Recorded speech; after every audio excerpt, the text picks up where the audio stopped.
Welcome to our YouTube channel Taiyari beginners के। इस video में नेशनल स्कॉलरशिप से संबंधित पूरी बात करने वाले हैं, तो वीडियो पूरा वॉच कीजिएगा। डायरेक्ट हम साइट पर ही हैं और वहीं से सारी बातें हम आपको बताएंगे, तो कम टू द पॉइंट सारी बातें देखिएगा, वीडियो पूरा वॉच कीजिएगा, सारी बातें समझ लीजिएगा। जो आपकी नेशनल स्कॉलरशिप है उसका नोटिफिकेशन अलॉट हो चुका है। अभी आवेदन की तारीख जो है निश्चित नहीं की गई है। जैसे ही तारीख आती है वे भी आपको बता दी जाएगी।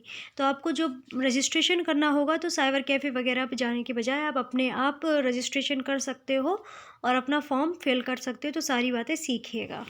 ओके, आवेदन कैसे करना होगा। पहली बार मतलब कि जो फ्रेश स्टूडेंट्स हैं, छात्रवृत्ति के लिए आवेदन करने वाले छात्रों को छात्र पंजीकरण फॉर्म में अपने दस्तावेजों पर मुद्रित के रूप में सटीक और प्रामाणिक जानकारी प्रदान करके आवेदक के रूप में पोर्टल पर रजिस्टर करने की आवश्यकता होगी। पंजीकरण फॉर्म जो होगा छात्रों के माता पिता अभिभावक द्वारा भरा जाना आवश्यक है। पंजीकरण की तारीख से 18 वर्ष से कम होनी चाहिए। ओके, पंजीकरण प्रक्रिया शुरू करने से पहले छात्रों अभिभावकों को सलाह दी जाती है कि वे निम्नलिखित दस्तावेजों को संभाल कर रखें। छात्र के शैक्षिक दस्तावेज, छात्र की बैंक खाता और बैंक का IFSC कोड। प्री मैट्रिक छात्रवृत्ति योजना के लिए जहां छात्रों के पास अपना बैंक खाता नहीं है वहां माता पिता अपना खाता विवरण प्रदान कर सकते हैं। हालांकि माता पिता खाता का उपयोग केवल अधिकतम 2 बच्चों के लिए छात्रवृत्ति आवेदन के खिलाफ किया जा सकता है। छात्र की आधार संख्या, यदि आधार उपलब्ध नहीं तो संस्थान स्कूल से बोनाफाइड छात्र प्रमाण पत्र और आधार नामांकन ID या बैंक पासबुक की स्कैन की हुई प्रति। यदि संस्थान स्कूल आवेदक के अधिवास राज्य से अलग है तो संस्थान स्कूल से बोनाफाइड छात्र प्रमाण पत्र भी चाहिए होगा। तो ये सारे तो डॉक्यूमेंट्स चाहिए होगा। उसके बाद ऑनलाइन आवेदन पत्र भरने के लिए संक्षिप्त निर्देश जो दिए गए उन्हें भी पढ़ें। जन्मतिथि, शैक्षिक प्रमाण पत्रों में जो छपी होती है आपकी डेट ऑफ बर्थ वो होनी चाहिए। अधिवास राज्य मतलब कि जो आपका डोमिसाइल होता है जिसे आप निवास प्रमाण पत्र कहते हो वह भी आपके लिए चाहिए होगी। छात्रवृत्ति श्रेणी चाहिए होगी।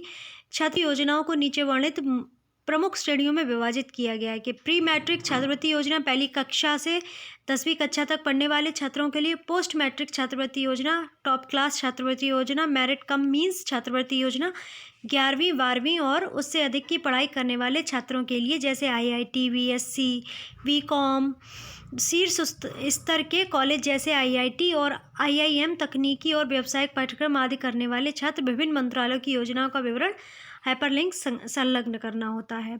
छात्र का नाम जो शैक्षिक प्रमाण पत्रों में मुद्रित होगा, मतलब जो आपके सर्टिफिकेट्स हैं उनमें जो आपका नाम होगा वही आपको देना होगा। मोबाइल नंबर जिसमें आपका OTP आएगा उसको वेरीफाइड करना होगा। तो ऐसा मोबाइल नंबर अब मतलब उसमें इम्प्लीमेंट कीजिएगा या उसमें डालिएगा जिससे क्या होगा कि जो भी OTP आए वेरिफिकेशन हो वो तुरंत से हो जाए। ईमेल, एक आपका ईमेल ID होना चाहिए। आपका अगर ईमेल ID नहीं है तो जल्दी से क्रिएट कर सकते हो। सभी के पास मोबाइल है तो ईमेल ID तुरंत से क्रिएट कर लीजिएगा। बैंक खाता विवरण होना चाहिए। आपका खाता नहीं है तो खाता बिल्कुल तैयार करवाइएगा अपना, और उसकी पासबुक की स्कैन लगती है और IFSC कोड लगता है।